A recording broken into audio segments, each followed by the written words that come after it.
बिस्मिल्लाहिर्रहमानिर्रहीम। दुनिया की सबसे बड़ी दवासाज कंपनियों में से एक एस्ट्राजेनेका ने यह अनाउंस करके सबको हैरान कर दिया कि वो अपनी कोविड-19 वैक्सीन पूरी दुनिया की मार्केट से हटा रही है और इस वैक्सीन की मैन्युफैक्चरिंग और सप्लाई बंद कर रही है। एस्ट्राजेनेका ने यह वैक्सीन ऑक्सफोर्ड यूनिवर्सिटी के साथ मिलकर डेवलप की थी और इसकी मास प्रोडक्शन के लिए सीरम इंस्टीट्यूट ऑफ इंडिया की खिदमत हासिल की गई। इसकी लार्ज स्केल प्रोडक्शन कैपेसिटी की वजह से सीरम इंस्टीट्यूट ऑफ इंडिया ने इसे एक बड़े पैमाने पर मैन्युफैक्चर करके पूरी दुनिया में कोविशील्ड के नाम से सप्लाई किया, ज्यादातर मिडिल और लो इनकम ममालिक में। जिसकी वजह थी इसकी अवेलेबिलिटी, क्योंकि ये बड़े पैमाने पर बनाई जा रही थी, अफोर्डेबिलिटी सस्ती थी और फाइजर वैक्सीन की तरह इसे स्टोर करने के लिए बहुत सारे लवाजमात की जरूरत नहीं थी। सब कुछ अच्छा जा रहा था। वैक्सीन के अरबों डोजेस पूरी दुनिया में सप्लाई किए जा चुके थे, मतलब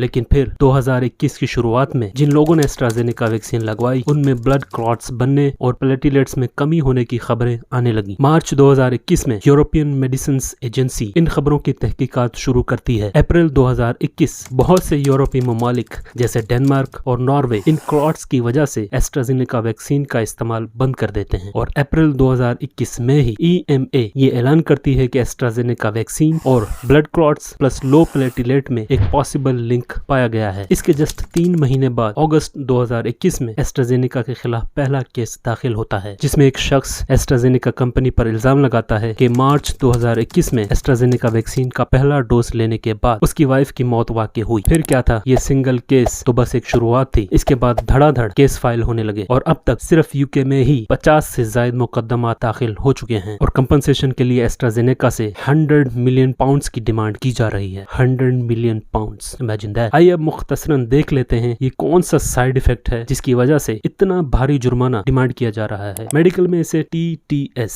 यानी थ्रोम्बोसिस विद थ्रोम्बोसाइटोपेनिया सिंड्रोम कहा जाता है। इसमें होता यह है कि शरियानों में खून क्लॉट आम जुबान में जमना शुरू कर देता है और इंटरेस्टिंगली प्लेटलेट्स कम हो जाते हैं, हालांकि प्लेटलेट्स खुद क्लॉटिंग में मदद करते हैं। इस सिंड्रोम की एग्जैक्ट वजह अभी तक मालूम नहीं हो सकी है, लेकिन ये वैक्सीन लगने के बाद कुछ दिनों या हफ्तों में जाहिर हो सकता है। अलामात में शामिल है शदीद सर दर्द, पेट में दर्द, सांस लेने में तकलीफ होना, टांगों का सूज जाना, यानी जिस्म के जिस हिस्से में खून जमेगा वही अलामात जाहिर होंगी। यूं अगर दिल की कोई शरियान ब्लॉक होती है तो हार्ट अटैक, और अगर दिमाग की कोई शरियान बंद होती है तो फालिज का अटैक हो सकता है। पहले तो एस्ट्राजेनेका ने ये मानने से ही इनकार कर दिया कि उनकी वैक्सीन TTS काज करती है, लेकिन जब मामलात लीगैलिटीज में पड़े तो उन्होंने कोर्ट डॉक्यूमेंट्स में ये एडमिट किया कि हाँ, कुछ केसेस में एस्ट्राजेनेका वैक्सीन TTS काज कर सकती है, जिसका एग्जैक्ट मैकेनिज्म अभी तक मालूम नहीं है। ये हुआ फरवरी में और मार्च में इस कंपनी ने यूरोपियन यूनियन से अपनी वैक्सीन की मार्केटिंग ऑथराइजेशन हटाने की एप्लीकेशन दी, जो अभी मई में एक्सेप्ट कर ली जाती है। और इसके बाद ये कंपनी पूरी दुनिया से अपनी वैक्सीन हटाने का ऐलान करती है और वजह बताती है कि चूंकि अब मार्केट में कोरोना वायरस के मुख्तलिफ वेरिएंट्स के हिसाब से नई अपडेटेड वैक्सीन अवेलेबल हैं और हमारी वैक्सीन की एसएच डिमांड नहीं रही है, इसलिए हम इसे बंद कर रहे हैं। और इस बात पर इसरार करती है कि हमारे इस फैसले का इन कोर्ट केसेस और अदालत में किए गए वैक्सीन साइड इफेक्ट्स के एतराफ का आपस में कोई लिंक नहीं है। इनकी टाइमिंग महज एक इत्तफाक है। वेल, कितना बड़ा और हसीन इत्तफाक है ये कहना है उन लोगों का जो ये मानते हैं कि एस्ट्राजेनेका कंपनी की ये बयानबाजी सिर्फ फेस सेविंग के लिए है। असल वजह वो कोर्ट केसेस ही हैं जिनका इन्हें डर है कि मुस्तकबिल में ये 50 से 500 न हो जाएं। इसीलिए जल्दी जल्दी में सब कुछ समेट रहे हैं और डैमेज कंट्रोल मोड में हैं। खैर, आहिस्ता आहिस्ता इन वैक्सीन का सच बाहर आ रहा है और आप ऐसी खबरें सुनते रहेंगे। तब तक के लिए take care of yourself. Hope you liked the video. Thank you for your time. अल्लाह हाफिज।